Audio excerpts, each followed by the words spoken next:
பரிசுத்த நாமம் இந்த வேளையிலும் மகிமைப்படுவதாக. இந்த நாளிலும் ரூத்தின் சரித்திர புஸ்தகம் 3ஆம் அதிகாரம் 12ஆம் வசனத்துல நம்ம பார்க்கும்போது ஒரு வசனம் சொல்லப்பட்டிருக்கிறது.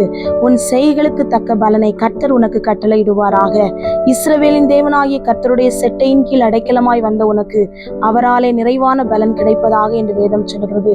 உங்க செய்களுக்கு தக்க பலனை கர்த்தர் உங்களுக்கு கட்டளையிட விரும்புகிறார். தொழில நிறைய பிரயாசப்படுகிறேன், குடும்பத்துக்காக நிறைய பிரயாசப்படுகிறேன், ஒவ்வொரு காரியத்துக்காக நான் அதிகமா பிரயாசப்படுகிறேன், என் வாழ்க்கையில இன்னும் ஒரு முன்னேற்றம் இல்லை, இன்னும் என் வாழ்க்கையில ஒரு மேன்மை இல்லைன்னு சொல்லி நீங்க கவலைப்படுறீங்களா? உங்களை பார்த்துதான் ஆண்டவர் சொல்லுகிறார், உங்க செய்கைகளுக்கு தக்க பலனை கர்த்தர் உங்களுக்கு கட்டளையிட விரும்புகிறார். இந்த நாளிலும் ஆண்டவருடைய சமூகத்துல இருந்து இந்த வார்த்தையை கேட்டுக்கொண்டிருக்கிற உங்க ஒவ்வொருவரையும் பார்த்து ஆண்டவர் சொல்லுகிறார், நீங்க செய்கிற ஒவ்வொரு செய்கைகளுக்கும் தக்க பலனை கர்த்தர் உங்களுக்கு கட்டளையிட விரும்புகிறார். ஆமேன். அவருடைய பாதத்தை பிடித்து கொள்ளுங்க.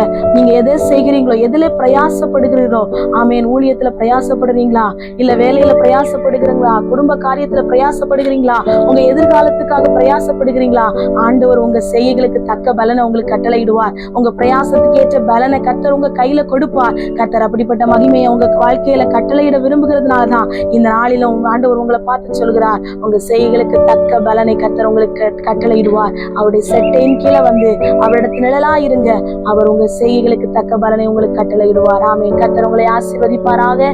God bless you.